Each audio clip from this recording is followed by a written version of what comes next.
Lifting U.S. sanctions on Eritrea, a human rights issue that has crossed the Red Sea.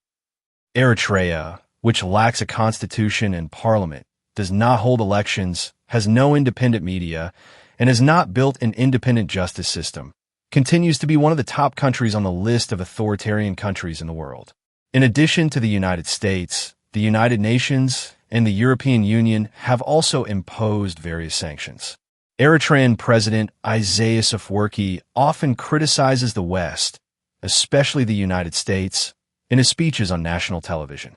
The U.S. is reportedly set to lift sanctions imposed in the name of respect for human rights and democracy.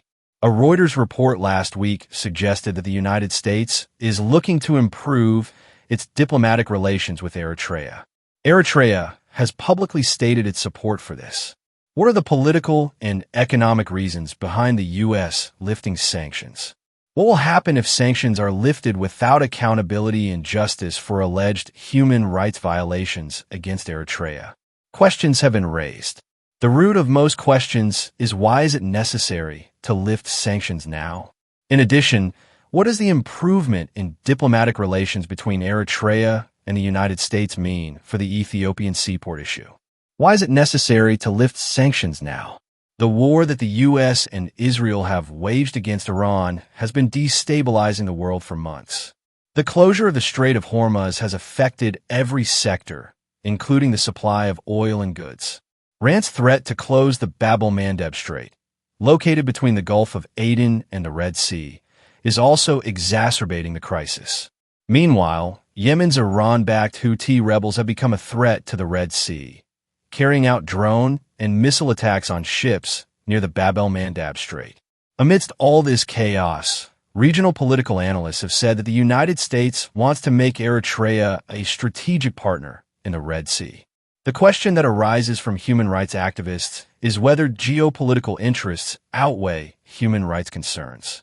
Do geopolitical interests outweigh human rights concerns? Restoring relations without improving the human rights situation sends a dangerous message that geopolitical interests trump justice and human dignity, says Elsa Krom, an Eritrean human rights activist based in the United Kingdom and Eritrea director of Human Rights Concern. The diplomacy of ignoring human rights violations is a continuation of years of widespread abuses that have gone unpunished, said Letitia Badir, Horn of Africa director at Human Rights Watch. 4 years ago, under the administration of President Joe Biden, the U.S. Treasury imposed sanctions on Eritrea in connection with human rights abuses committed in the Tigray War. The sanctions are said to target Eritreans who have contributed to the conflict and the unrest. These entities are accused of undermining the stability and sovereignty of Ethiopia. In December 2021, the U.S. government imposed sanctions on the Eritrean ruling party, the People's Front for Democracy and Justice, PFDJF, as well as the party's affiliates, the Hedry Trust and Red Sea Trading Corporation. Sanctions have also been imposed on Hagos Gebrhiwot Woldekiden, the economic advisor to the Eritrean ruling party, Brigadier General Abraha Kassanamariam, the head of Eritrea's national security, and General Philip Woldiohans, the chief of staff for the Eritrean Armed Forces. Eritrean soldiers have been accused of plunder, sexual violence, killing innocent people, and obstructing humanitarian aid in the Tigray War. The U.S. government has accused Eritrean forces, as well as the ruling party and officials, of massacres, looting, sexual violence, and disruption of a ceasefire. The U.S. State Department has stated on its website that the persecution of opposition politicians in Eritrea, the suppression of free media, the pressure on followers of various religions, and human rights violations have strained relations between the two countries. Human rights activists have strongly condemned the lifting of sanctions without any improvement in the human rights violations committed by the Eritrean government. Human rights activist Elsa stresses that lifting sanctions on Eritrea should not be at the expense of the country's human rights record.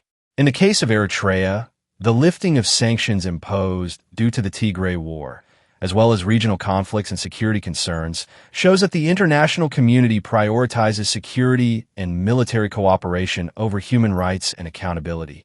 They say, human rights activists have campaigned for years against abductions, forced national conscription, arbitrary detention, torture, enforced disappearances, restrictions on freedom of speech, and the loss of religious freedom. Elsa agrees that the current strategic importance of the Red Sea region due to the Iran war has increased Eritrea's strategic importance. However, he stresses that the issue of human rights should be clearly raised when talking with Eritrea. Sanctions alone will not bring about democratic change, says Elsa. If there is no meaningful political change, if there is no rule of law, if there is no accountability, and if there are no democratic institutions, there will be no change. A statement issued last week by Human Rights Watch's Horn of Africa director, Letitia Badir, echoes the same sentiment. Lifting sanctions now without accountability and respect for human rights for grave violations in Eritrea and the Tigray region of Ethiopia is an act that will be considered acceptable for future torture and exploitation, he said. One of the points Letitia mentioned was that this year marks the 25th anniversary of the arrest of 11 government officials and 10 journalists who called for structural change in Eritrea. On the other hand, Eritrean soldiers, in addition to the massacres, large-scale sexual violence, kidnappings, and looting they committed during the Tigray War, still carry out attacks in the areas of Tigray where they are stationed, he said. He also urged the United States not to consider lifting sanctions without Eritrea holding responsibility for the attacks and clearly demonstrating that it has abandoned its past and ongoing pattern of exploitation. What does Eritrea have? Eritrea says it welcomes the U.S.'s intention to lift sanctions. In a statement issued last week, Eritrea's Ministry of Information said, "We support the process of correcting wrong policies so that justice, legality, and fairness prevail." He dismissed the sanctions imposed by former U.S. Presidents Barack Obama and Joe Biden as illegal and unilateral. This position of the Eritrean government is different from the previously held view of condemning America. There has been no official comment from Ethiopia yet regarding the U.S.'s plans to lift sanctions on Eritrea and restore diplomatic relations. The Red Sea issue. Some analysts have said that the U.S.'s plan to lift sanctions is aimed at sending a message that Ethiopia should not go to war with Eritrea. According to Reuters, if the U.S. lifts sanctions on Eritrea, it will send a message that it will not support any forceful action Ethiopia may take to gain access to the sea, said diplomats in the Horn of Africa. Ethiopia and Eritrea, which have been hostile to each other for decades, have seen significant improvements in their relations since Prime Minister Abiy Ahmed came to power, but tensions between the two countries have escalated after Ethiopia claimed a sea route. The tension has reached the point of threatening war. We have repeatedly made it clear to Ethiopia that we oppose any attempt to gain access to the seaport by force, a U.S. government source quoted by Reuters said in the report. It was also stated that Ethiopia and Eritrea were given notices due to their destabilizing involvement in each other's internal affairs. According to Dr. Mukarram Miftah, a policy researcher at the Ethiopian Civil Service University, there is no chance of going to war if the Ethiopian government finds another option to resolve the seaport issue. If sanctions are lifted and diplomatic relations are established, cooperation on trade, peace and security issues will follow. They explain that it will be a place where the United States and other friendly countries can establish military bases and ensure peace and security for regional trade. Ethiopia has close ties with Somaliland, a state recognized by Israel, and with the United Arab Emirates, an ally of the United States. Therefore, Dr. Mukarram says that when the United States says it wants to renew its relationship with Eritrea, it includes working with friendly countries.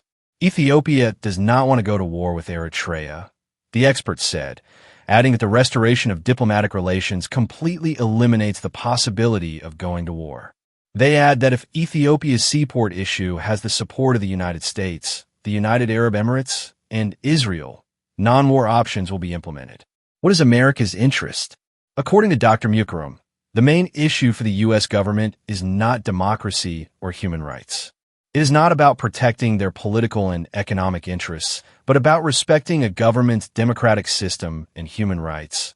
The freedom of movement of the opposition, freedom of speech, is a secondary issue. Iran's blockade of the Strait of Hormuz has disrupted the oil supply of many countries and has made the issue a national security issue.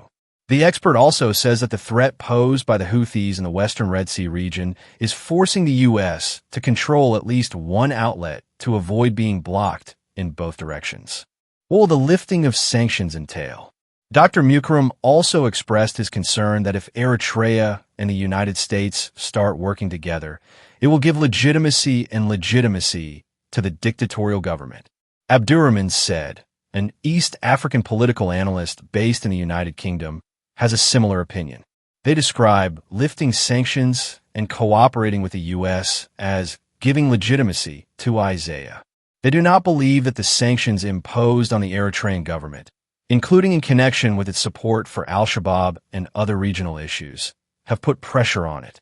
They point out that although Eritrea has been banned from importing weapons, it has been ineffective because it has sufficient weapons and took weapons from Ethiopia during the Tigray War.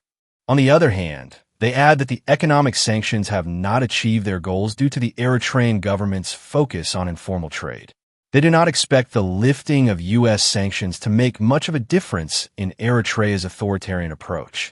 Isaiah is not going to change at 80 years old. Isaiah and his associates have absolute power to do as they please. It is a system that is not subject to law or legal institutions. The United States also does not care much about human rights and democracy in its relations with Eritrea, other than protecting its interests. Policy researcher Dr. Mukarram explains, America is ready to work with man, angel, and devil to advance its political and economic interests.